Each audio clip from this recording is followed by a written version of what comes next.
Hello friends, स्वागत करते हैं आप सभी का अपने YouTube channel study hour life में। तो अभी आपका जो बीएसएससी सीजीएल के लिए प्लेटफॉर्म के वॉल्यूम 3 के बुक से जो आपका बीएसएससी सीजीएल का प्रैक्टिस सेट चल रहा था, आज इस बुक का हम प्रैक्टिस सेट नंबर 10 को देखेंगे। तो चलिए शुरू करते हैं। और शुरू करने से पहले हम आपको बता दें कि पीडीएफ आपको हमारे टेलीग्राम चैनल पर मिल जाएगा। हमारा टेलीग्राम चैनल है स्टडी आवर लाइफ के नाम से, जाके आप लोग ज्वाइन कर लीजिए, वहाँ पे मिल जाएगा। लिंक आपको डिस्क्रिप्शन में भी मिल जाएगा, वहाँ से भी ज्वाइन कर सकते हैं। तो देखिए दोस्तों, यहाँ पे 1 से लेके 26 तक में आपको 25 तक में टोटल आपको मैथ का प्रश्न देखने को मिलेगा, जिसे हम लास्ट में करेंगे। अभी फिलहाल हम 26 नंबर से जीके जीएस का प्रश्न देखने वाले हैं। तो चलिए इसे स्टार्ट करते हैं जीके जीएस से। ठीक है, तो यहाँ दिया हुआ है, सब पे देख लीजिए आप लोग। सबसे पहले 26 नंबर प्रश्न। पहला प्रश्न है कि निम्नलिखित में से कौन सी धारणा गैसों के गति सिद्धांत से संबंधित नहीं है। तो पहला दिया है संघटक अधिकतर ताक्षणिक होते हैं, ये तो सही दिया है। दो क्रमागत संघटक के बीच अणु एक सीधी रेखा की लंबाई में चलते हैं, ये भी सही है। एक दूसरे के साथ अणुओं के संघटक पूरी तरह से प्रत्यास्थ होते हैं, ये भी सही है। अणु हमेशा एक दूसरे पर आकर्षण या प्रतिकर्षण बल लगाते हैं, ये स्टेटमेंट आपका गलत है और गलत ही ढूंढना है आपको, तो आंसर डी करेक्ट हो जाएगा। अणु हमेशा एक दूसरे पर आकर्षण या प्रतिकर्षण बल लगाता है, ये धारणा गैसों के गति सिद्धांत से संबंधित नहीं है। गैसों के अनुगति सिद्धांत की धारणा के अनुसार एक वर्तन के अंदर सभी टकराव पूरी तरह से प्रत्यास्थ है, ताकि गतिज ऊर्जा का हर्ष न हो सके। और गैस अणुओं से बनी होती है जो सीधी रेखा में निरंतर यादृक्ष गति में होती है और आकार में पूर्णतः गोल होते हैं। अणुओं के बीच टकराव अधिकतर ताक्षणिक होते हैं और गैसीय कणों के मध्य अत्यंत कम आकर्षण बल करता है काम, और इसीलिए इसे नग्न मान भी माना जाता है। गैसीय अणुओं की औसत गतिज ऊर्जा उसके परम ताप के समानुपाती होता है। ठीक है, तो अगला देखते हैं क्वेश्चन नंबर 27। वह स्थिति जिसमें सभी वास्तविक गैसें आदर्श के भांति व्यय लगाती है। तो इस प्रश्न का आंसर हो जाएगा ऑप्शन सी, निम्न दाब और उच्च तापमान। देखिए, निम्न दाब और उच्च तापमान की स्थिति में वास्तविक गैस आदर्श गैस की भांति व्यवहार करने लगते हैं, और वह गैस जिसके अणुओं के मध्य आकर्षण बल शून्य होता है तथा वो नग्न स्थान घेरते हैं, आदर्श गैस कहलाते हैं। 28 नंबर प्रश्न देखिए, 13 एल्युमिनियम 27 और 52 टेलेनियम 125 के नाभिक त्रिज्या का अनुपात कितना होगा। तो देखिए, इसमें जो द्रव्यमान दिया हुआ है 27 और इसमें 125 दिया हुआ है, तो इसका जब आप रेशियो निकालेंगे डिवाइड करके तो 3:5 आएगा। आंसर आपका डी हो जाएगा। अगला है सार्वत्रिक गुरुत्वाकर्षण नियतांक का मान कितना होता है। तो सार्वत्रिक गुरुत्वाकर्षण का जो मान होता है वो होता है आपका 6.67 इंटू 10⁻⁻11 न्यूटन मीटर पर केजी ग्राम होता है। तो ऑप्शन ए इसका करेक्ट आंसर है। न्यूटन का गुरुत्वाकर्षण का नियम जो है वो ब्रह्मांड में किन्हीं दो पिंडों के मध्य कार्य करने वाला आकर्षण बल उनके द्रव्यमान के गुणनफल के समानुपाती तथा उनके मध्य की दूरी के वर्ग के व्युत्क्रमानुपाती होता है। इसीलिए हम F बराबर कहते हैं capital G m1 m2 by r का स्क्वायर, जहाँ पे आपका G जो होता है वो नियतांक होता है और G गुरुत्वाकर्षण नियतांक को प्रदर्शित करता है, जो कि सारे ब्रह्मांड में एक समान होता है, और G एक अदिश राशि है। G का मात्रक न्यूटन पर मीटर स्क्वायर पर ग्राम होता है। अब आता है आपका 30 नंबर, 220 वोल्ट एसी का शिखर मान क्या है। तो 220 वोल्ट एसी का शिखर मान 220√2 भी हो जाएगा, ऑप्शन नंबर बी। 31 नंबर प्रश्न है कि एक रेडियो सक्रिय नमूने की अर्ध आयु टी और उसकी औसत आयु स्मॉल टी के बीच संबंध आपको बताना है। तो एक रेडियो सक्रिय नमूने की अर्ध आयु टी और उसके औसत आयु टी के बीच के संबंध जो हो जाएगा वो 0.693 टी होगा, ऑप्शन नंबर डी। 32 नंबर प्रश्न है कि एक निकाय की परिभ्रमण त्रिज्या इससे डैश से स्वतंत्र होती है। तो एक निकाय की परिभ्रमण त्रिज्या द्रव्यमान से स्वतंत्र होती है, किससे, द्रव्यमान से। परिभ्रमण त्रिज्या यह बिंदु से घूर्णन अक्ष तक त्रिज्या की दूरी है, और जहां निकाय के पूरे द्रव्यमान को समान रूप से संकेंद्रित होना है ताकि प्रणाली का जड़त्व अघूर्णन स्थिति के समान हो, और द्रव्यमान वितरण तथा निकाय का अमाप है। निकाय का अमाप असमान होने से वस्तु का केंद्रित द्रव्यमान बिंदु बदल जाता है, और अतः परिभ्रमण त्रिज्या द्रव्यमान वितरण तथा निकाय के अमाप पर निर्भर करती है। 33 नंबर प्रश्न देखिए, टेलीविजन संकेतों की आवृत्ति का पारस है। तो टेलीविजन के संकेतों की आवृत्ति का पारस 10 मेगाहर्ट्ज से लेकर 220 मेगाहर्ट्ज होता है। वहीं अगर हम बात करें टेलीविजन के अलावे वाणिज्यिक एफएम यानी रेडियो का, तो वो होता है आपका 88 मेगाहर्ट्ज से लेकर 108 मेगाहर्ट्ज। 34 नंबर प्रश्न देखिए। 34 नंबर प्रश्न है कि निम्नलिखित में से कौन जैव निम्नकरणीय बहुलक बायोडिग्रेडेबल पॉलीमर है? तो नाइलॉन 2 और नाइलॉन 6 ये बायोडिग्रेडेबल जैव निम्नकरणीय बहुलक बायोडिग्रेडेबल पॉलीमर है। यह जो है ग्लाइसिन और एमिनोक्राइक अम्ल के सहबहुलीकरण द्वारा बनता है और इसका उपयोग टूथब्रश के बाल, संगीत वाद्य यंत्र के लिए के तार बनाने में किया जाता है। ठीक है, अब देखते हैं आपका 35 नंबर प्रश्न है कि 35 नंबर प्रश्न है, एक रेडियो सक्रिय समस्थानिक का अर्ध आयु काल 30 दिनों का है। यदि हम पदार्थ के 10 ग्राम से शुरू करते हैं तो 90 दिनों के बाद शेष राशि क्या होगा? तो इसमें आंसर आपका निकल के आएगा 1.25 ग्राम्स। कैलामाइन निम्न में से किसका अयस्क है? तो कैलामाइन जो है ये अयस्क किसका हो जाएगा? कैलामाइन अयस्क है जिंक का, और जिंक का कैलामाइन के अलावा एक होता है जिंक ब्लेड जिसको ZNS बताते हैं, और जिंकाइड होता है ZNO। लेड का क्या होता है? तो लिंक का अयस्क हो जाएगा आपका गैलेना PbS। कैल्शियम का होता है जिप्सम और फ्लोरोस्फोर फॉस्फेट, ये सभी आपका कैल्शियम का होता है। और मैग्नीशियम का होता है डोलामाइट, कार्नेलाइट, एप्सम साल्ट और मैग्नेसाइट, ये सभी मैग्नीशियम का होता है। 37 नंबर प्रश्न है कि निम्नलिखित में से कौन सी प्रक्रिया एक्स किरणों के उत्सर्जन की ओर ले जाती है? तो एक्स किरणों की उत्सर्जन की ओर जो है वो इलेक्ट्रॉन कैप्चर ले जाता है। इलेक्ट्रॉन कैप्चर क्या होता है कि ऐसी प्रक्रिया होती है जिसमें विद्युत रूप से तटस्थ परमाणु का प्रोटॉन समृद्ध नाभिक एक आंतरिक परमाणु इलेक्ट्रॉन को अवशोषित करता है। ठीक है, तो ऑप्शन सी करेक्ट हो जाएगा। 38 नंबर प्रश्न है कि मिर्च में फलों की पैदावार बढ़ाने के लिए उपयोग किया जाने वाला पादप वृद्धि नियामक है। तो वो हो जाएगा आपका इसका नाम है ट्राइएक्टानॉल। मिर्च में फलों के पैदावार बढ़ाने के लिए उपयोग किया जाने वाला पादप वृद्धि नियामक ट्राइएक्टानॉल है। ट्राइएक्टानॉल कई पौधों के लिए एक विकास उत्तेजक है, विशेषकर गुलाब के लिए, जिसमें यह तेजी से वेसल ब्रेक की संख्या बढ़ाता है और उसका उपयोग फलों के साइज को बढ़ाना, कपास, धान, फलों और विभिन्न सब्जी आदि जैसे फसलों को उपज बढ़ाने के लिए किया जाता है। आगे देखते हैं 38 नंबर प्रश्न को बढ़ाने के लिए। अगला आपका आता है अगला 39 नंबर प्रश्न है कि डैश कुत्तों द्वारा मवेशियों में प्रेषित एक संक्रमण है। तो इसमें से कौन सी बीमारी है जो कुत्तों के द्वारा होता है? तो देख लीजिए, इसमें से रेबीज कुत्तों द्वारा मवेशियों में प्रक्षेपित एक संक्रमण रोग है रेबीज, और रेबीज का दूसरा नाम ही हाइड्रोफोबिया है जिसमें पानी से डर लगता है। रेबीज एक संघातिक रोग है जिसका संक्रमण केंद्रीय तंत्रिका तंत्र में होता है और रेबीज से संक्रमित व्यक्ति को जल से डर लगता है और व्यक्ति की आवाज़ कुत्ते की भौंकने जैसे निकलती है। रानीखेत एक विषाणुजन्य रोग है जो घरेलू पक्षियों जैसे मुर्गी, इस तरह की कोई पंछी हो गया उनमें, और अनेक जंगली पक्षी प्रजातियों को प्रभावित करता है। ये हो जाएगा आपका रानीखेत। अगला देखते हैं 40 नंबर प्रश्न कह रहा है कि एंथ्रेक्स क्या हो रहा है? एंथ्रेक्स का टीकाकरण शुरू होता है। तो एंथ्रेक्स ये मवेशियों में होने वाला रोग है और ये 4 महीनों पर जो है इसका 4 महीनों की आयु से होता है। एंथ्रेक्स का टीकाकरण शुरू हो जाता है 4 महीने की आयु से। एंथ्रेक्स बीमारी बैसिलस एंथ्रोकिस नामक जीवाणु से होता है और इस बीमारी के संक्रमण के कारण पीलिया की व्यापक वृद्धि के कारण इसे स्पेलिनिंग बुखार के रूप में भी जाना जाता है।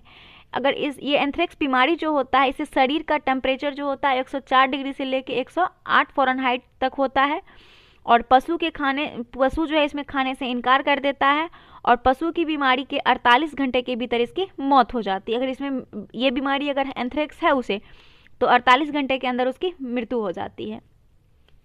ठीक है, और इस बीमारी का उपाय क्या है? तो ये बीमारी का एक ही उपाय है कि 4 महीने और उससे अधिक पहले इसे वैक्सीन लगवा दिया जाए, फिर रोग मुक्त क्षेत्रों में संक्रमित पशुओं का समावेशन को रोकने के लिए उसे रखा जाए और मृत और संक्रमित पशुओं के आसपास के क्षेत्रों में 3% प्रति एसिटिक अम्ल और 10% प्रति कास्टिक सोडा या फिर 10% फॉर्मेलिन द्वारा अच्छी तरह से कीटाणु रहित दवा वहाँ पर छिड़काव कराना चाहिए। ठीक है, अगला प्रश्न देखते हैं सूखा रोग। सूखा रोग को ही रिकेट्स कहते हैं, किसकी कमी के कारण होता है? तो सूखा रोग या फिर रिकेट्स, ये कैल्शियम की कमी के कारण होने वाला रोग है। तो ऑप्शन ए जो है इसका करेक्ट आंसर हो जाएगा। ठीक है, और सूखा रोग विटामिन डी या कैल्शियम की कमी से होता है। विटामिन डी की कमी के कारण कैल्शियम और फास्फोरस लवण का उपापचय ठीक से नहीं हो पाता है, जिसके कारण अस्थियों में कैल्शियम संचित नहीं हो पाता है। तो ये इसका कारण है। तो विटामिन डी भी अगर ऑप्शन रहे तो वो भी सही होगा। 42 नंबर प्रश्न है कि निम्नलिखित में से कौन सा विटामिन सी का सबसे बड़ा स्रोत है। तो विटामिन सी का सबसे बड़ा स्रोत West Indian cherry vitamin C का सबसे बड़ा स्रोत है, West Indian cherry, option C. Acerola जो है, अकरोला की बात करें तो अकरोला जिसको मालपिया या इमरनिजिटा कहते हैं, जिसे बारबोडोसा चेरी या फिर वेस्ट इंडियन चेरी के रूप में भी जाना जाता है, ये मेलिपिगिया परिवार से संबंधित है और इस फल को एस्कर्बिक अम्ल और विटामिन सी के समृद्धि प्राकृतिक स्रोत में माना जाता है और इसमें विटामिन सी 1677.6 मिलीग्राम पर 100 ग्राम होता है। और सेब में vitamin E, vitamin C, potassium, fibre तत्व, कार्बोहाइड्रेट मौजूद होता है सेब में। अगला प्रश्न देखते हैं। अगला प्रश्न है आपका 43 नंबर। निम्नलिखित में से कौन सी भैंस की नस्ल है। तो सुरती भैंस का एक नस्ल है, सुरती भैंस का नस्ल है। जर्सी गाय का नस्ल है।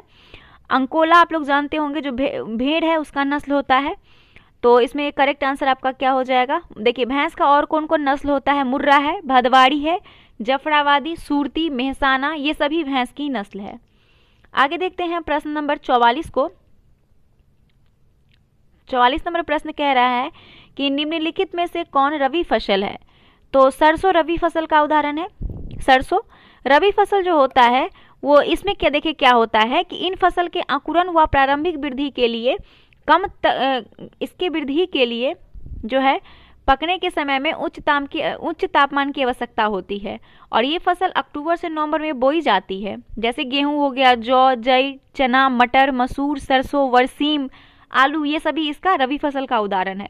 वहीं अगर हम खरीफ फसल की बात करें तो इन फसलों के लिए उच्च तापक्रम यानी कि टेम्परेचर उच्च चाहिए होता है और आर्द्रता की आवश्यकता होती है और ये फसलें जून जुलाई में बोई जाती है। जैसे आपका धान हो गया, मक्का, ज्वार, बाजरा, कपास, मूंगफली, उड़द, ये सभी आपका खरीफ फसल का एग्जाम्पल है। अगला प्रश्न है 45 नंबर।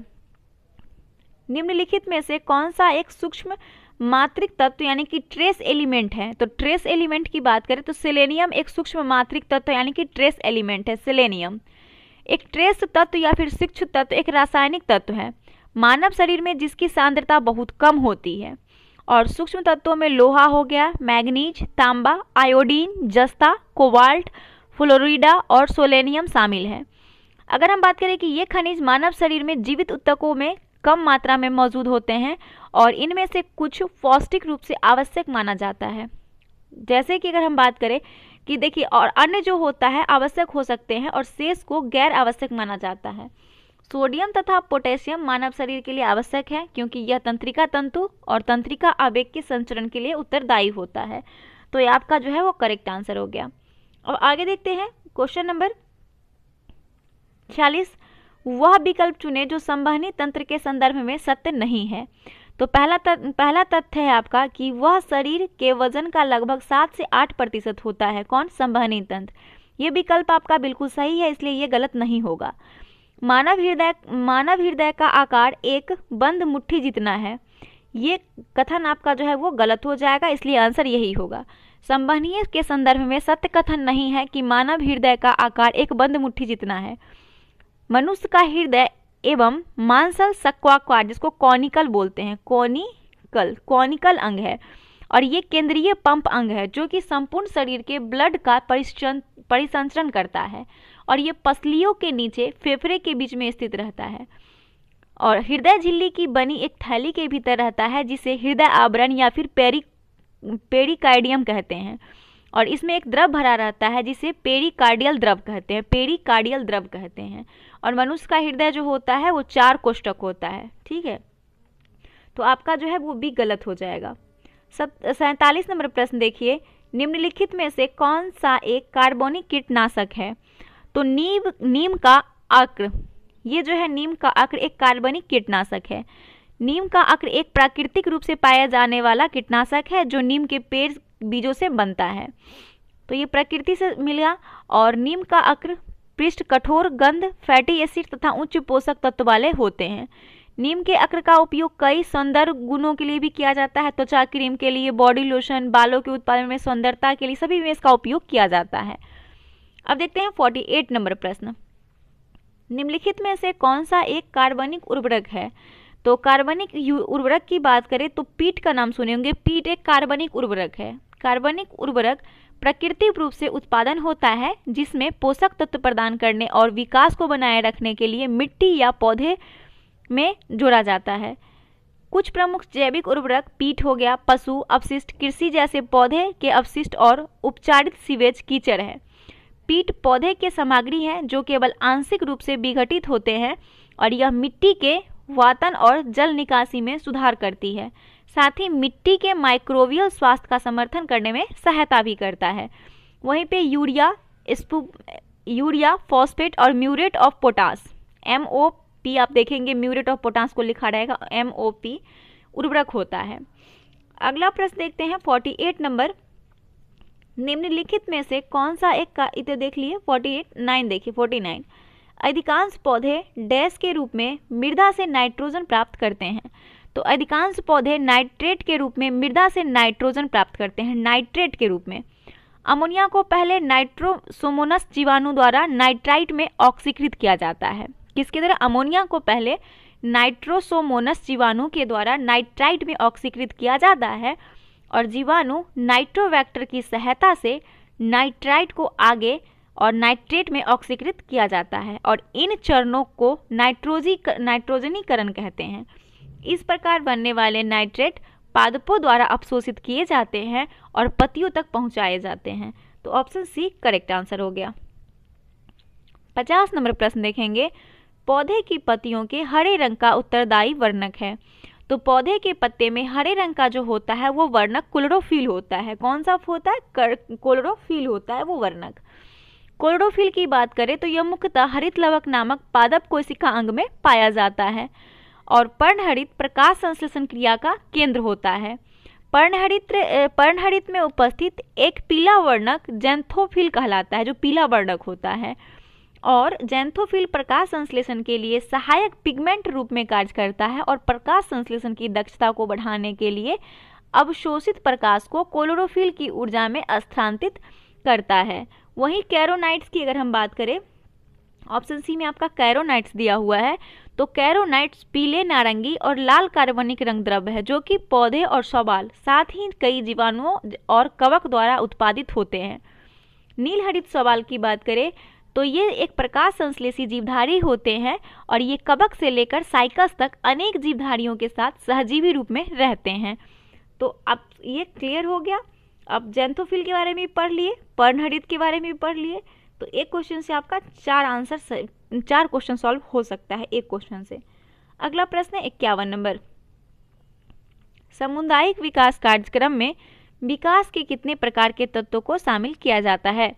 तो सामुदायिक विकास कार्यक्रम में 5 प्रकार के विकास तत्वों को शामिल किया जाता है। 5 प्रकार के क्या क्या होता है? तो एक तो आपका ग्रामीण समुदाय का सर्वांगीण विकास करना, दूसरा ग्रामीण व्यक्ति में सामुदायिक भावना का प्रचार करना, तीसरा होता है स्थानीय संस्थाओं को उत्साहित करना जिसमें ग्रामीण पुनर्निर्माण का कार्य में सहायता कर सके, और चौथा होता है उत्पादन की पद्धति को विकास करना, और 5वां पर्यावरणीय स्तर पर जागरूकता फैलाना। तो ये 5 सामुदायिक विकास कार्यक्रम का तत्व है। 52 नंबर प्रश्न देखेंगे। 52 नंबर प्रश्न है आपका कि ग्राम पंचायत की संरचना में कौन शामिल होता है? तो देखते हैं ऑप्शन पहले क्या क्या कह रहा है। निर्वाचित मुखिया, प्रत्यक्ष निर्वाचित सदस्य जो 500 या उससे अधिक जनसंख्या का प्रतिनिधित्व करे या फिर जिसको वार्ड मेंबर बोलते हैं, पंचायत सेवक, और चौथा ऑप्शन ही नहीं है।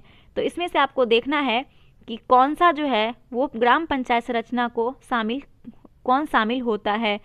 तो मेरे अकॉर्डिंग इसमें जो है शामिल होने वाला वो निर्वाचित मुखिया इज द करेक्ट आंसर। उसके बाद एक हो जाएगा आपका प्रत्येक ग्राम पंचायत की संरचना में निर्वाचित मुखिया और प्रत्यक्ष निर्वाचित सदस्य जो 500 या उससे अधिक जनसंख्या का प्रतिनिधित्व करता है, वार्ड मेंबर। तो ऑप्शन बी भी सही हो जाएगा।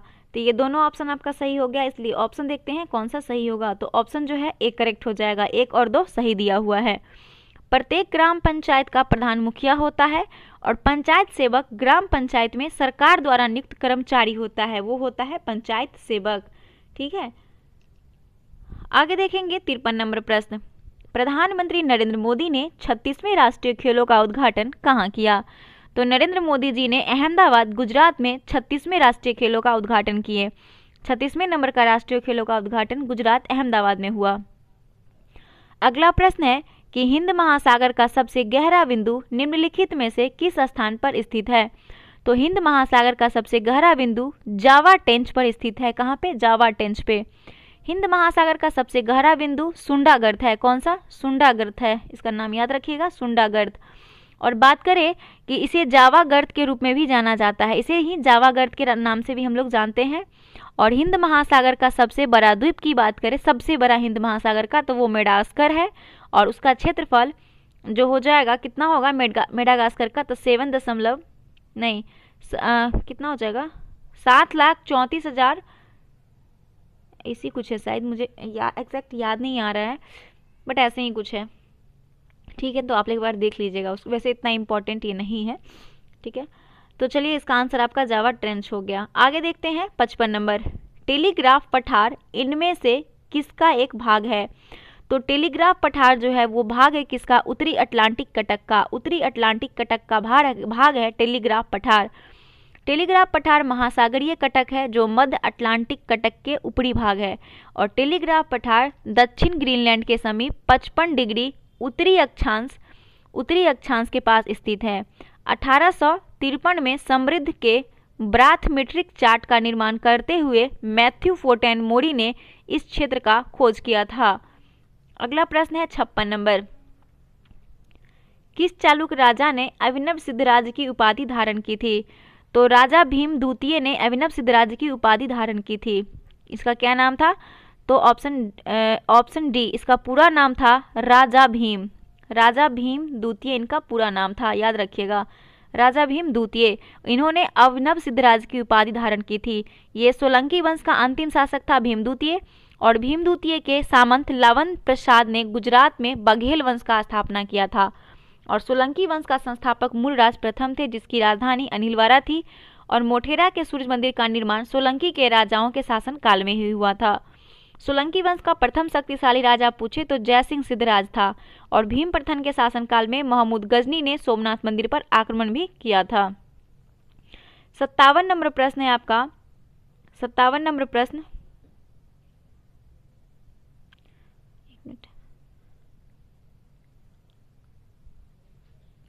पहला देखिए, बामियान बुद्ध की मूर्तियों को भारतीय कला की किस शैली के अनुसार तराशा गया है?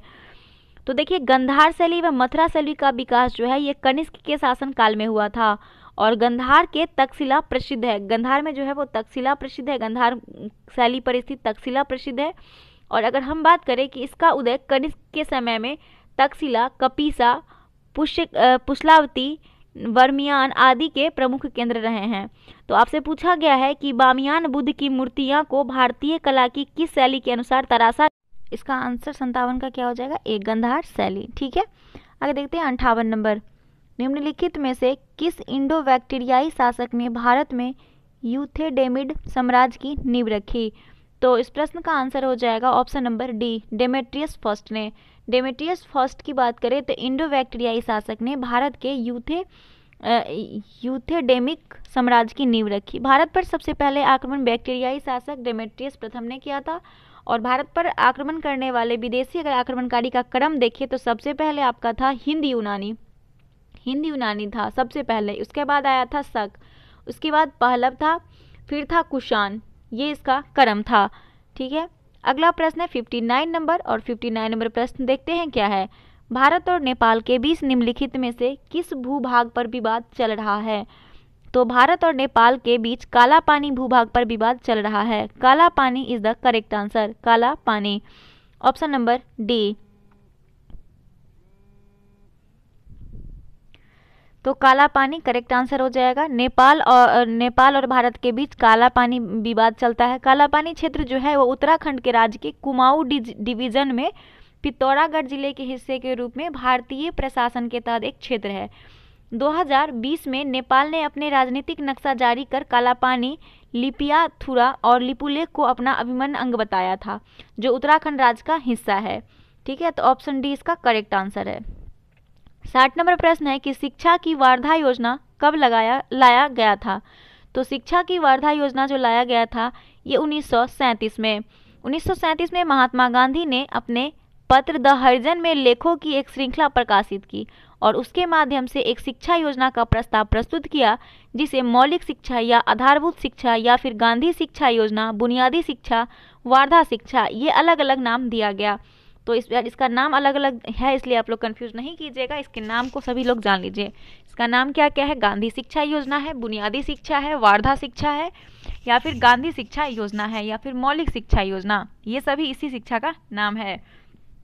डॉक्टर जाकिर हुसैन समिति ने वार्धा योजना का ब्यौरा प्रस्तुत किया और कई शिल्पों के पाठ्यक्रम तैयार किए। उन्होंने अध्यापक के प्रशिक्षण, पर्यवेक्षण, परीक्षण और प्रशासन का भी सुझाव दिया। इस योजना के मूलभूत सिद्धांत शिक्षा के साथ हस्त उत्पाद को प्रोत्साहित करना एवं इसके लिए प्रशिक्षण प्रदान करना था। तो अगला देखते हैं प्रश्न नंबर 61 को। अगला प्रश्न है कि संविधान सभा द्वारा राष्ट्रीय ध्वज को किस तारीख को अपनाया गया था। तो देखिए, संविधान सभा को राष्ट्रीय ध्वज द्वारा 22 जुलाई 1947 को अपनाया गया था और भारत का राष्ट्रीय ध्वज तिरंगा है, जिसमें समानांतर तीनों रंग की पट्टियां हैं। सबसे ऊपर केसरिया पट्टी, फिर मध्य में सफेद यानी बीच में, और सबसे नीचे हरे रंग की पट्टी है। ध्वज की लंबाई और चौड़ाई की बात करें तो 3 होता है लंबाई और 2 होता है इसका चौड़ाई। भारतीय ध्वज संहिता 2002 26 जनवरी 2002 से प्रभावी हुआ ध्वज संहिता, और राष्ट्रीय ध्वज को संविधान सभा में हंसा मेहता ने प्रस्तुत किया था। आगे देखते हैं 62 नंबर प्रश्न। 62 नंबर प्रश्न कह रहा है आपसे कि निम्नलिखित में से कौन ओलंपिक में 2 पदक जीतने वाली भारतीय महिला बनी है। पहली, तो पीवी सिंधु ओलंपिक में 2 पदक जीतने वाली पहली भारतीय महिला बनी, पीवी सिंधु।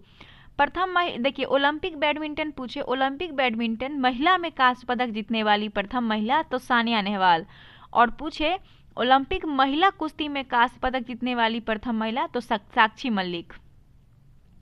अगला देखते हैं बुकर पुरस्कार के बारे में दिया है कि बुकर पुरस्कार जीतने वाली पहली भारतीय महिला का नाम निम्नलिखित में से कौन है। तो बुकर पुरस्कार जीतने वाली पहली भारतीय महिला अरुंधति राय हैं। मान बुकर पुरस्कार जो है इसकी शुरुआत 1969 में हुआ था और मान बुकर साहित्य के क्षेत्र का एक नोबेल पुरस्कार है। उसके बाद मान बुकर प्राप्त करने वाले भारतीय मूल के लेखक की अगर हम बात करें तो देखते हैं, देखिए इसके मान बुकर के बारे में हम इसलिए बात की कि मान बुकर पुरस्कार साहित्य के क्षेत्र में नोबेल पुरस्कार के बाद सबसे बड़ा पुरस्कार माना जाता है, और मान बुकर प्राप्त करने वाले भारतीय लेखक में जो लेखक है वो है B.S. नाइपॉल। इनकी कृति है इन ए फ्री स्टेट, 1971 में इन्हें मिला था। फिर है सलमान रुश्दी, इनकी कृति है मिडनाइट चिल्ड्रेन, 1981 में मिला था। अरुंधति राय, इन्हें the God of Small Things के लिए 1997 में। Kiran Desai, the Inheritance of Loss 2006 में, और अरविंद अडिग्या, व्हाइट टाइगर 2008 में। और 2022 में अंतर्राष्ट्रीय बुकर अवार्ड जीतने वाली गीतांजलि श्री है, जिनकी पुस्तक का अनुवाद डेजी रॉकवेल के साथ किया गया था, टॉम्ब ऑफ सैंड, है ना। अगला प्रश्न देखते हैं 64 नंबर। निम्नलिखित में से कौन सा समुद्री जानवर क्रेस्टेसिया परिवार से संबंधित है। तो इसमें बात करें जलसाही जो है ये क्रेस्टेसिया परिवार से संबंधित नहीं है। इसमें अगर हम नहीं पूछा गया है तो क्रेस्टेसिया जो है जलसाही जो है वो क्रेस्टेसिया परिवार से नहीं है। अब हम बात करते हैं, देखिए क्रेस्टेसिया परिवार का पैलीमॉन जिसको झींगा बोलते हैं वो क्रेस्टेसिया का है, और इसमें एग्जाम्पल आपका आ जाएगा झींगा, केकड़ा, झींगा मछली, ये सब आर्थ्रोपोडा संघ का होता है और इसका वर्ग क्रेस्टेसिया होता है। कीट वर्ग में आपका आता है कॉकरोच जिसको पेरीप्लेंटा बोलते हैं, पेरीप्लेंटा ये आर्थ्रोपोडा होता है। कॉकरोच, तितली, मच्छर, ये सब का वर्ग जो होता है वो कीट वर्ग का होता है। मास्का भी कीट वर्ग का आता है, मास्का यानी मक्खी, और लेपिसा यानी कि सिल्वर फिश ये भी कीट वर्ग का होता है। 65 नंबर प्रश्न देखेंगे। 65 नंबर प्रश्न कह रहा है कि निम्नलिखित में से किस कृति का श्रेय खुशवंत सिंह को नहीं दिया जा सकता? तो इमेजनरी होमलैंड्स 1991 कृति जो है ये खुशवंत सिंह को नहीं दिया जा सकता है। ये जो है इमेजनरी होमलैंड्स ये सलमान रुश्दी की कृति है। लिखित निबंधों का एक संग्रह है। इनके द्वारा सलमान रुश्दी के द्वारा लिखा गया एक संबंध का ये मतलब निबंध का ये संग्रह है। ठीक है, अगला देखते हैं हम। अगला प्रश्न है, निम्नलिखित में से कौन सी पहाड़ी श्रृंखला त्रिकोणीय सतपुरा श्रृंखला का पूर्वी बेस बनाती है? तो मैकाल पहाड़ी श्रृंखला त्रिकोणीय सतपुरा श्रृंखला का पूर्वी बेस बनाती है। Maikal, option C. अमरकंटक के पास विंध्य और सतपुरा पर्वतमालाओं को जोड़ने वाली छोटी पहाड़ी को मैकाल कहा जाता है। आगे देखते हैं 67 नंबर प्रश्न, जो कि आपका 67 नंबर इकोनॉमिक्स का प्रश्न है। एक उच्च इकोनॉमिक्स नहीं सर पॉलिटी है। एक उच्च न्यायालय से निचली अदालत न्यायाधिकरण या सार्वजनिक प्राधिकरण को अपने कर्तव्य के भीतर आने वाले अधिनियम को निष्पादित करने के आदेश को डैश कहा जाता है। तो देखिए इसमें रीट के बारे में बताया गया है। एक उच्च न्यायालय से, ध्यान से सुनिएगा, एक उच्च न्यायालय से एक निचली अदालत न्यायाधिकरण या सार्वजनिक प्राधिकरण को अपने कर्तव्य के भीतर आने वाले अधिनियम को निष्पादित करने का आदेश डैश कहा जाता है। तो क्या कहा जाएगा? इस तरीके से आपको लैंग्वेज में कुछ लग नहीं रहा है कि आदेश टाइप का दे रहा है? भाई बड़ा व्यक्ति होगा तो छोटा को तो आदेश ही दे सकता है। तो परमादेश इज द करेक्ट आंसर। ठीक है, अगला हम देखते हैं। दी गई अभिव्यक्ति, यहाँ पे आपका मैथ्स का प्रश्न है, आंसर देख लेते हैं, बाकी आगे देखेंगे, जो भी होगा उसका आंसर करेंगे। 68 का आंसर दोस्तों ए हो जाएगा और 69 का भी ए हो जाएगा। ठीक है, 70 नंबर बार ग्राफ का प्रश्न है। इस ग्राफ से आप क्वेश्चन करेंगे तो इस प्रश्न का आंसर हो जाएगा आपका ए बी। 70 का बी हो जाएगा 170%। और 171 नंबर प्रश्न है कि प्रथम 15 विषम प्राकृत संख्या का औसत ज्ञात कीजिए। तो कुछ नहीं करना है, 15 विषम संख्या का पूछा गया है तो 15 विषम संख्या का योग बटा 15। तो 15 विषम संख्या का योग उसको स्क्वायर कर दीजिए और 15 से डिवाइड दे दीजिए, आ जाएगा 15 निकल के आंसर आपका। तो आंसर क्या होगा? देखिए आंसर 15 हो जाएगा, बी हो जाएगा इसका भी आंसर। आप देखेंगे हम 72 नंबर प्रश्न। 72 नंबर प्रश्न कह रहा है कि यदि 1.225 इंटू 10 का पावर के बराबर इतना, तो के का मान आपको ज्ञात करना है। बहुत इजी प्रश्न है, कुछ नहीं करना है। इसमें दिया हुआ 1.225 इंटू 10 टू दी पावर के का पावर कितना दिया हुआ है? 0.001225 दिया हुआ है, यही दिया हुआ है। अब आपको 10 का पावर के फाइंड करना है, तो कुछ नहीं करना है, 1225 इंटू 10 टू दी पावर -6 है ना। कितना लेटर इसमें 6 है, काउंट कीजिए, 2 2 4 2 6। पॉइंट के बाद कितना नंबर है? 6 नंबर है। पॉइंट के बाद कितना नंबर है? तो पॉइंट के बाद यहाँ पे देखेंगे तो 6 नंबर दिया हुआ है, पॉइंट के बाद देख सकते हैं यहाँ पे। तो पावर आपका 6 हो जाएगा। इसको डिवाइड करेंगे हम लोग 1225 मल्टीप्लाई 10 का पावर इंटू -10 का पावर -3। अब इसे डिवाइड करेंगे तो ये जब डिवाइड करेंगे 3 दूना 6, सॉरी इसे डिवाइड नहीं करेंगे, सॉरी ऐसे नहीं। तो इसका जब 10 का पावर के निकालना, 10 का पावर के का वैल्यू फाइंड करना है ना, तो के बराबर हमें फाइंड करना है। तो इस के से क्या करेंगे, इसे डिवाइड कर देंगे। तो डिवाइड करने का के बराबर आपका निकल के आ जाएगा -3 आंसर। ठीक है, तो इसे निकाल लीजिएगा आप लोग, तो -3 होगा आंसर। 73 नंबर प्रश्न देखिए, 73 नंबर प्रश्न है, ए हो जाएगा इसका आंसर। 73 नंबर प्रश्न इधर दिया हुआ है, आंसर 73 का ए हो जाएगा। 74 नंबर प्रश्न का आंसर भी ए हो जाएगा। 75 नंबर प्रश्न का डी हो जाएगा। और 76 प्रश्न देखेंगे, 76 का आपका सी हो जाएगा, सी। 77 नंबर प्रश्न का आंसर डी हो जाएगा। 78 देखते हैं, 78 नंबर प्रश्न का भी आंसर सी है। 79 नंबर प्रश्न हो जाएगा सी। 80 का हो जाएगा आपका सी। 81 का बी है। 82 का ए हो जाएगा। और 83 नंबर प्रश्न का आंसर डी हो जाएगा। ठीक है, 84 देखिए, 84 नंबर प्रश्न भी आपका मैथ्स का ही है, 84 का सी हो जाएगा। 85 नंबर प्रश्न का आंसर डी हो जाएगा। 86 का बी हो जाएगा। 87 का ए हो जाएगा। 88 नंबर प्रश्न का ए हो जाएगा। 89 का सी। 90 नंबर प्रश्न का आंसर क्या होगा? देखिए 90 नंबर प्रश्न का आंसर हो जाएगा आपका सी, और 91 का बी हो जाएगा। 92 नंबर प्रश्न है और 92 नंबर का भी बी हो जाएगा। आगे देखते हैं इधर 93 नंबर प्रश्न। 93 नंबर प्रश्न का आंसर बी है। 94 नंबर प्रश्न का आंसर बी है, सॉरी यहाँ पे बी हो जाएगा, ठीक है। और 95 नंबर प्रश्न है क्या कि स्पीड का ओडोमीटर से वही संबंध है जो दाब का। देखिए तो स्पीड ओडोमीटर मापने के लिए, ओडोमीटर जो है वो स्पीड मापने के लिए होता है, तो दाब मापने के लिए किसका प्रयोग, कौन सा यंत्र होता है?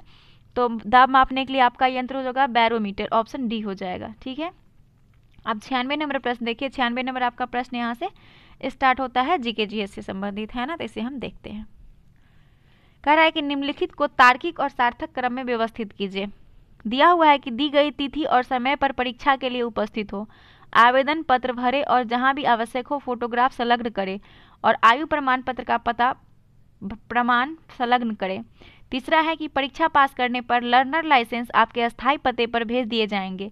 चौथा है अपने नज़दीकी आरटीओ कार्यालय में जाएं और आवेदन पत्र जमा करें। पांचवा है आरटीओ अधिकारी से किसी विशेष तिथि और समय पर अपने लर्नर लाइसेंस परीक्षा को नियत करने के लिए कहें। ये क्या करना है आपको? सार्थक क्रम में एक व्यवस्थित करना है। तो सबसे पहले हम क्या करेंगे, कोई किसी भी चीज़ करने के लिए आवेदन भरेंगे, आवेदन पत्र भरेंगे और जहाँ ज़रूरत होगा वहाँ पे फोटोग्राफर संलग्न करेंगे, फिर उसमें आयु प्रमाण पत्र और पता प्रमाण पत्र संलग्न करेंगे। तो पहले तो आपका 2 हो जाएगा। तो देखिए 2 वाला ऑप्शन कौन कौन है, तो ये डी को छोड़ के आपका बाकी 3 ऑप्शन जो है वो 2 वाला दिख रहा है, ठीक है। तो एक पॉइंट तो आपका ये क्लियर हो गया। उसके बाद क्या करेंगे, जब भर लेंगे सारा पता वगैरह भर देंगे, फिर क्या करेंगे अपने नज़दीकी आरटीओ ऑफिस में जाएंगे और आवेदन पत्र जमा कर देंगे। तो ये भी काम कर देंगे। तो देखिए यहाँ पे 2 के बाद 4 किस किस में ऑप्शन में, चलिए ये भी छट गया आपका, इस दोनों में ही 4 ऑप्शन है, ये भी छट, 2 कट गया पहले ही।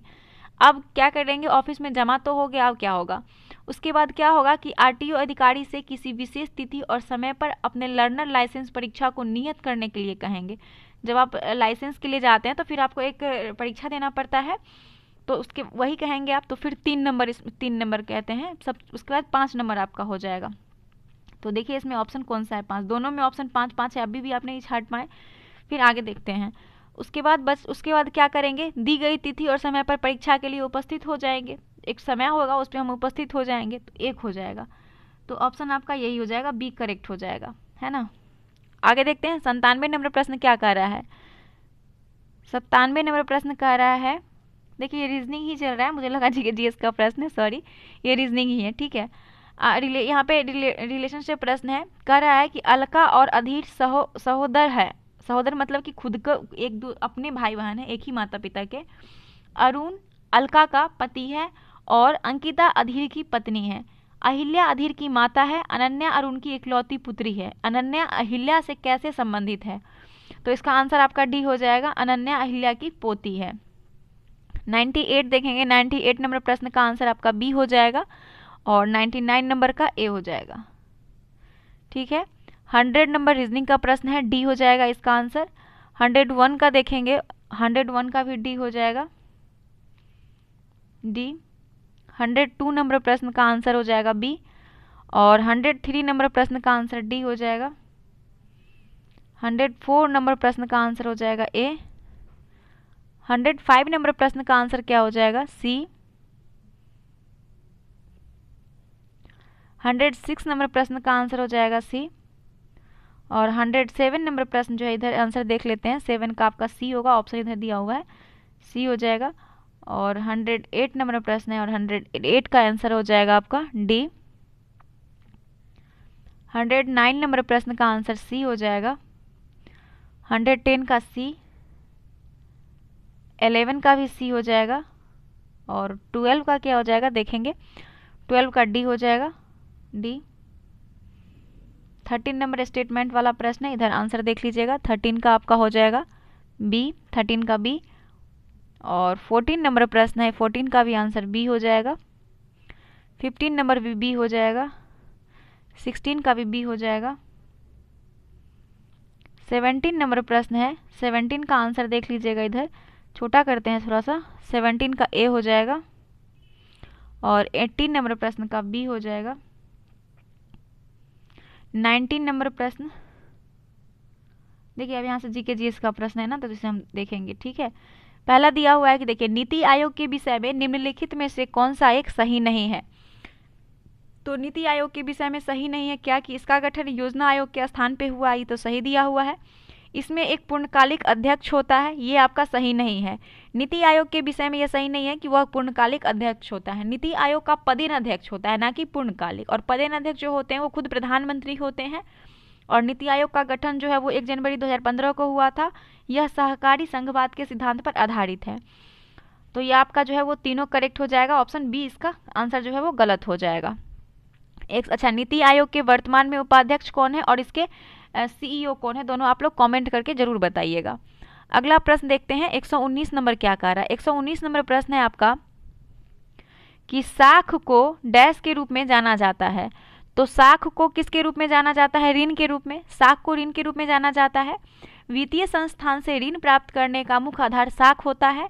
और इसकी अगर हम बात करें साख का, हाँ, संगठित क्षेत्र से ऋण प्राप्त करना आसान और शर्त पर प्राप्त होता है, और असंगठित वित्तीय क्षेत्र से ऋण प्राप्तकर्ता को कठोर शर्तें प्राप्त होती है। मतलब असंगठित वित्तीय क्षेत्र जो होता है, जहाँ से आप अगर ऋण लेने जाएंगे तो उसमें क्या होता है, शर्त बहुत ज़्यादा जो होती है वो होता है। ठीक है, अगला प्रश्न है 20 नंबर की, जिस प्रकार की सरकार में लोग सभी राजनीतिक शक्तियों के स्रोत हैं।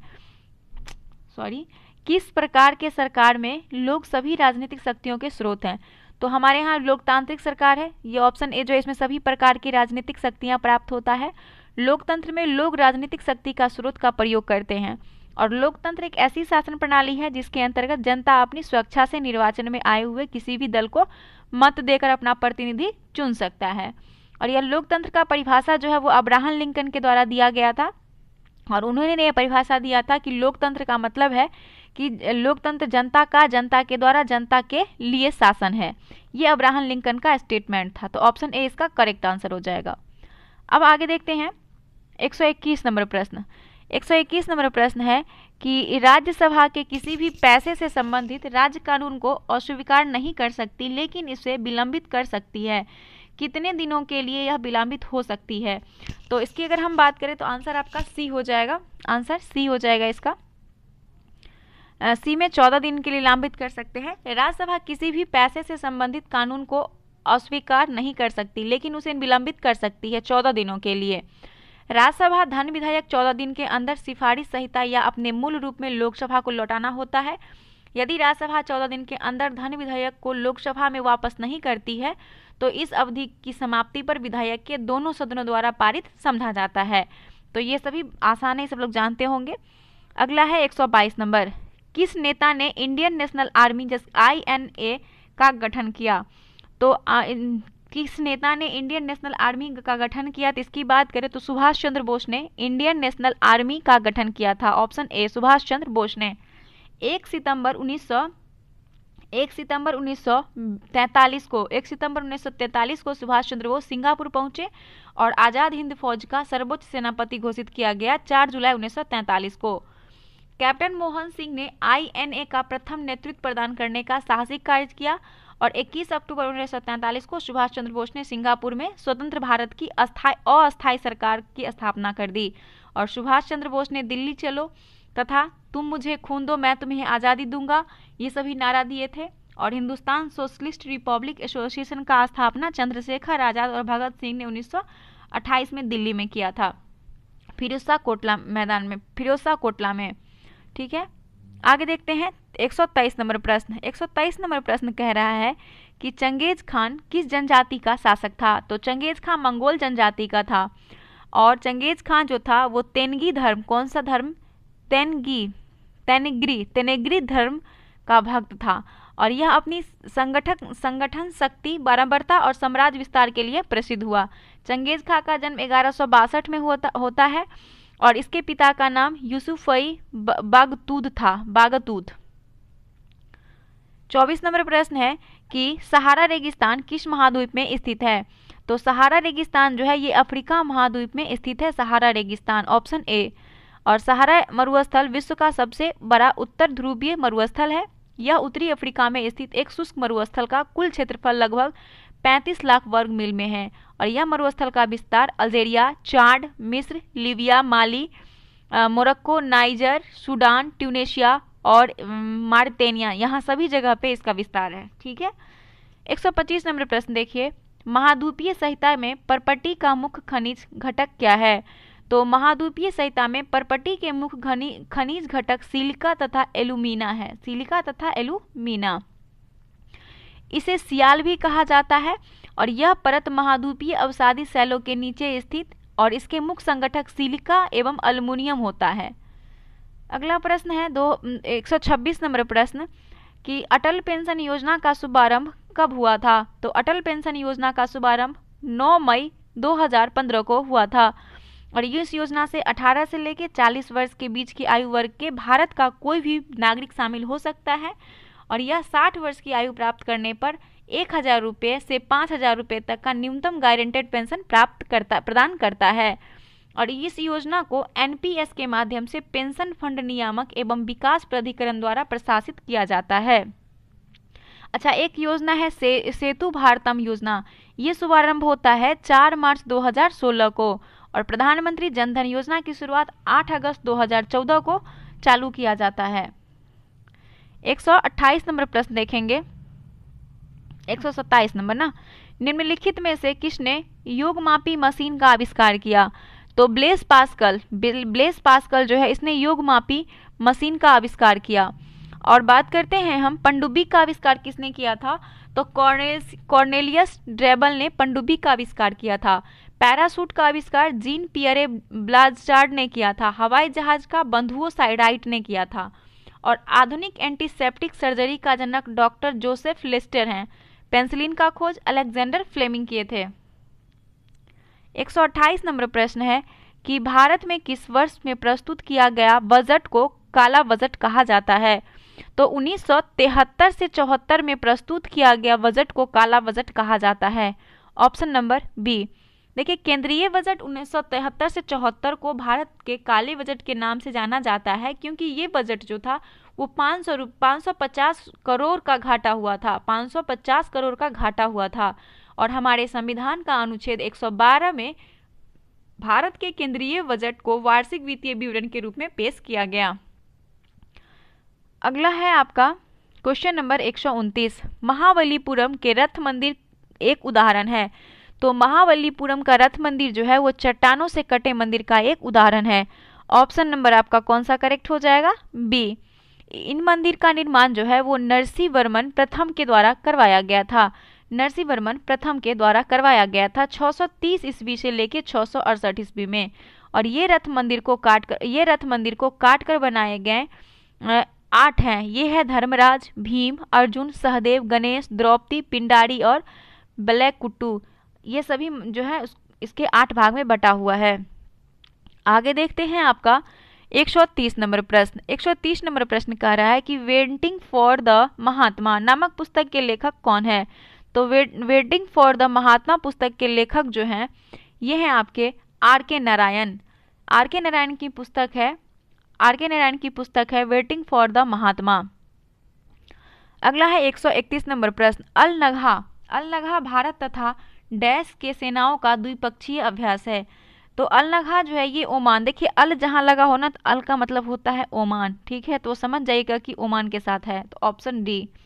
अगला है भारत का कौन सा पड़ोसी देश किशनगंज बांध परियोजना पर आपत्ति करता है? तो भारत का पड़ोसी देश पाकिस्तान जो है वो किशनगंज बांध परियोजना पर आपत्ति करता है। Option number C, Pakistan.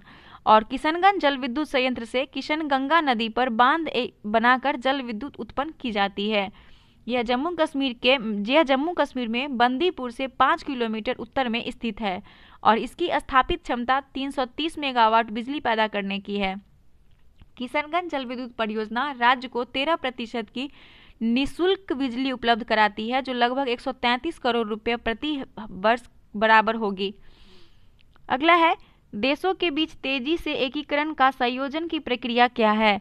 तो देशों के बीच तेजी से एकीकरण का संयोजन की प्रक्रिया को वैश्वीकरण कहते हैं। क्या कहते हैं? वैश्वीकरण कहते हैं। वैश्वीकरण जो है देशों के बीच तीव्र एकीकरण या परस्पर संबंध होता है। अगर हम बात करें औद्योगिकरण क्या होता है, तो औद्योगिकरण की बात करें तो औद्योगिकरण वो होता है व्यापक स्तर पर व्यापक स्तर पर किसी देश में उद्योगों का विकास। और उदारीकरण की बात करें तो उदारीकरण सरकारी नियंत्रणों का निर्बंध करना होता है। और आधुनिकीकरण नवाचार, विचार, उपकरण के अधिक उपयोग को शुरू करने की प्रक्रिया है आधुनिकीकरण।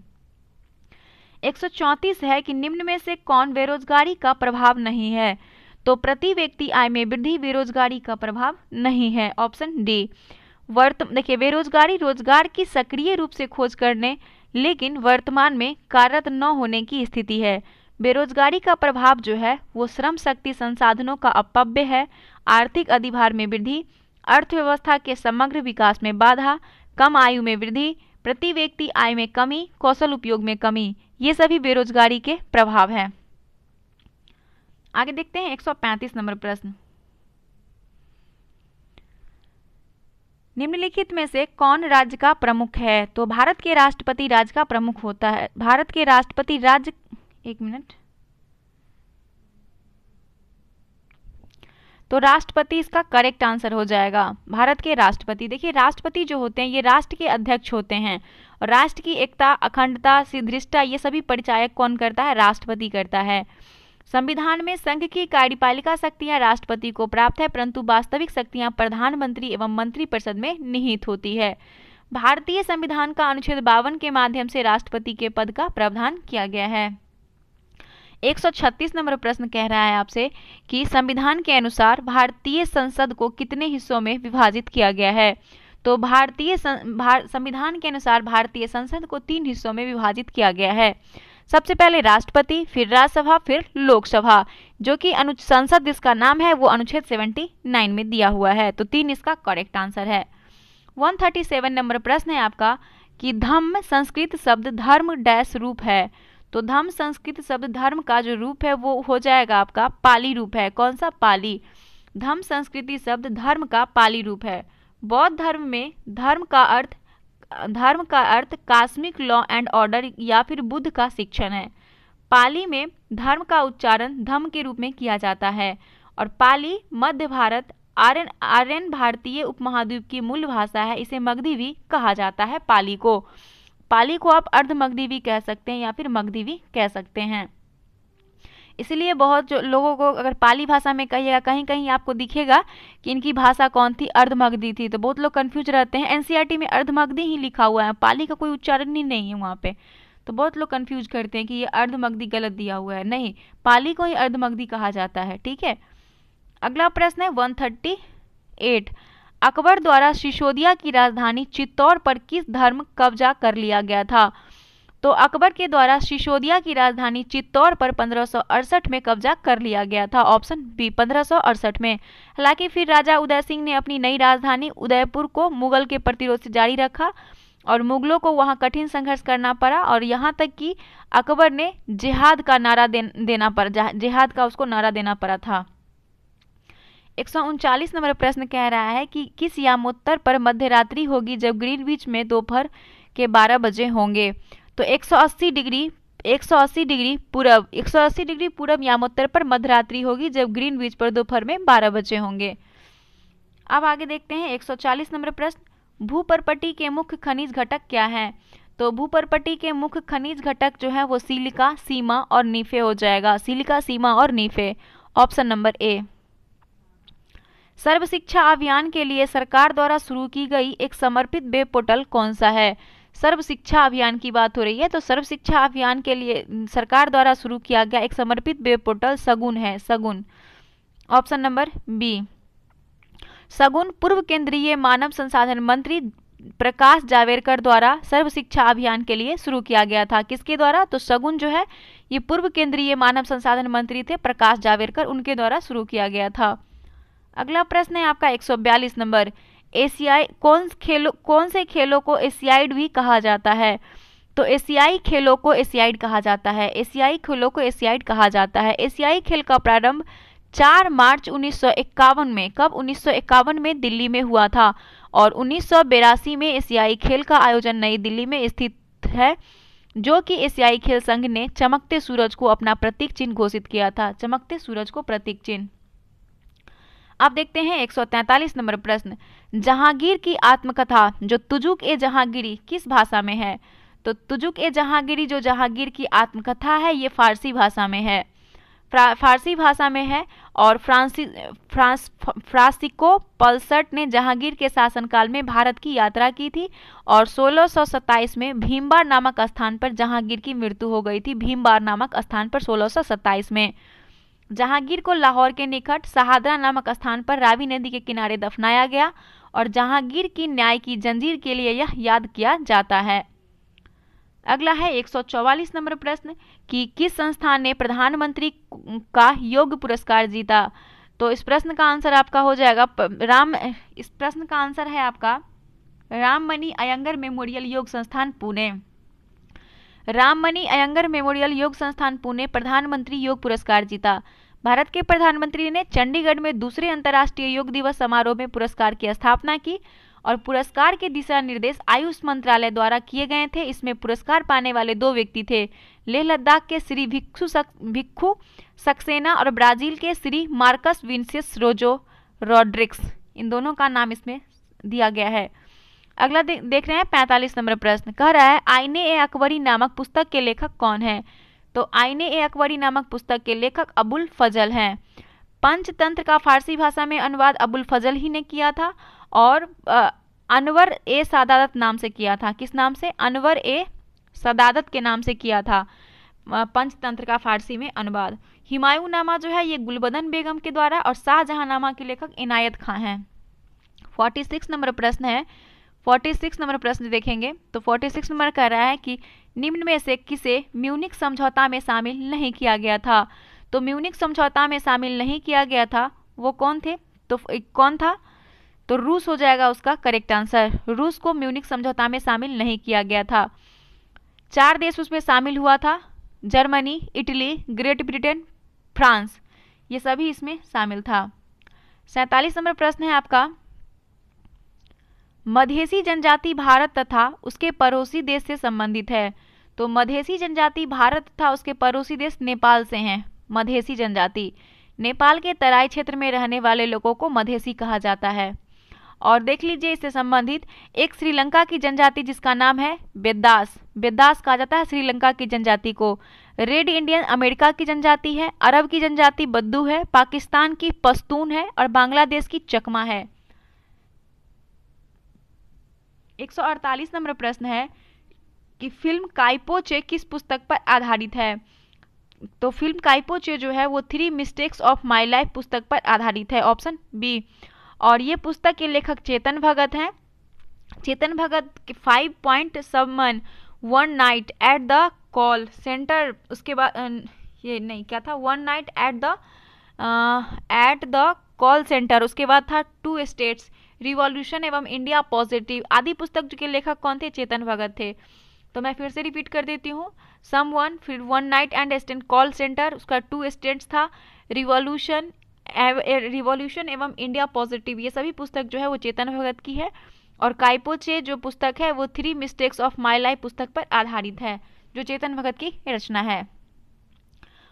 149 में है कि कौन शहर में बीना रिफाइनरी है जिसे भारत ओमान तेल रिफाइनरी भी जाना जाता है, जो ओमान ऑयल कॉरपोरेशन और भारत पेट्रोलियम कॉर्प के बीच एक संयुक्त उद्यम है।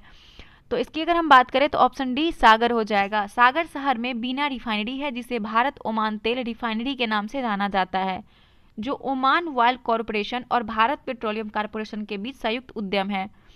भारत ओमान शोधशाला समिति एक भारतीय कंपनी है जो भारत के मध्य प्रदेश राज्य के सागर जिले में बीना में स्थित बीना शोधशाला का मलिक संचालन करती है। अगला 50 नंबर प्रश्न है कि किस संवैधानिक संशोधन ने भारत में पंचायती राज की स्थापना की? तो पंचायती राज व्यवस्था जो है वो 73वां संविधान संशोधन से संबंधित है। 73वां संविधान संशोधन पंचायती राज की स्थापना से है और इसके द्वारा भाग 9 अनुच्छेद 243 से लेके 243 क से लेके टोठर के 9 तक जो है ये शामिल है। और 73वां संविधान संशोधन के बाद पंचायती राज का निर्माण करने वाला प्रथम राज्य कर्नाटक था। और पंचायती राज व्यवस्था का मूल उद्देश्य विकास प्रक्रिया में जन भागीदारी को सुनिश्चित करना, लोकतांत्रिक विकेंद्री बढ़ावा देना। और पंचायती राज का शुभारंभ 2 अक्टूबर 1959 को राजस्थान के नागौर जिला में हुआ था। तो पहला क्वेश्चन आपका होगा कि आप कर्नाटक क्या बताएं। तो कर्नाटक जो है वो 73वां संविधान संशोधन के बाद पंचायती राज अधिनियम का निर्माण करने वाला प्रथम राज्य था। ठीक है, आगे देखते हैं। अब आपका जो मैथ का प्रश्न था उसका हम आंसर कर लेते हैं फटाफट से, उसके बाद सारे प्रश्न को देखेंगे। ठीक है, तो चलिए फटाफट से इसका आंसर कर लेते हैं। तो पहला का आंसर आपका डी हो जाएगा। ठीक है, दूसरा का आंसर आपका सी हो जाएगा, तीसरा का आंसर हो जाएगा बी, चौथा का आंसर हो जाएगा आपका सी, और चौथा का आंसर आपका सी हो गया। पांचवा का आंसर भी आपका सी ही होगा दोस्तों, सी हो जाएगा, सॉरी सी। और छठे नंबर प्रश्न का आंसर हो जाएगा सी। ठीक है, आगे देखते हैं। 7 नंबर प्रश्न, 7 नंबर प्रश्न का आंसर क्या हो जाएगा, सी हो जाएगा। 7 नंबर का भी, एक मिनट, आगे देखते हैं। 7 नंबर प्रश्न का आंसर क्या था, 7 नंबर का सी था। ठीक है, 8 नंबर प्रश्न है, 8 नंबर का ए हो जाएगा, 9 का आपका सी हो जाएगा, और 10 नंबर प्रश्न हो जाएगा, 10 का इधर देख लीजिए, 10 नंबर प्रश्न का ए हो जाएगा, 11 का भी आपका सी हो जाएगा, 12 नंबर प्रश्न का आंसर डी हो जाएगा, 13 नंबर प्रश्न का आंसर क्या हो जाएगा, 13 का ए हो जाएगा। ठीक है, 14 नंबर प्रश्न है और 14 का आंसर होगा आपका ए, 15 का आंसर हो जाएगा सी, 16 का आंसर हो जाएगा सी, 16 का सी हो जाएगा, और 17 नंबर प्रश्न का आंसर सी हो जाएगा। ठीक है, देखते हैं 18 नंबर प्रश्न, 18 का बी हो जाएगा, 19 नंबर प्रश्न का आंसर आपका सी हो जाएगा, 19 नंबर का सी, और 20 का भी बी हो जाएगा। देखेंगे 20 का बी हो जाएगा, 20 का बी। 21 नंबर प्रश्न है, 21 नंबर प्रश्न का आंसर हो जाएगा आपका ए, 22 नंबर प्रश्न का आंसर बी हो जाएगा, 23 नंबर प्रश्न का आंसर क्या हो जाएगा, 23 का डी हो जाएगा, 24 नंबर प्रश्न का आंसर आपका बी हो जाएगा, और 25 नंबर प्रश्न है, 25 का आंसर हो जाएगा बी, और 26 का तो हम देखे ही हैं। तो ये आपका मैथ का कुछ प्रश्न था, इसे हमने कंप्लीट कर दिया है। तो उम्मीद करते हैं कि आज का वीडियो आपको पसंद आया होगा। अगर पसंद आए तो लाइक कर दीजिएगा, चैनल पे नए हैं चैनल को सब्सक्राइब कर लीजिएगा। पीडीएफ आपको हमारे टेलीग्राम चैनल पे मिल जाता है, वहाँ पे आप जाके ज्वाइन करके ले सकते हैं। अगर आपको हमारे टेलीग्राम चैनल को ज्वाइन करने में दिक्कत होता है तो आप लोग क्या कीजिएगा कि टेलीग्राम पे जाके स्टडी आवर लाइफ बिना स्पेस का सर्च कीजिएगा, और वहाँ पे आपको मिल जाएगा। ठीक है, वहाँ पे 1700 प्लस सब्सक्राइबर होंगे, आपको मिल जाएगा। ठीक है, तो मिलते हैं नेक्स्ट वीडियो के साथ, तब तक के लिए धन्यवाद।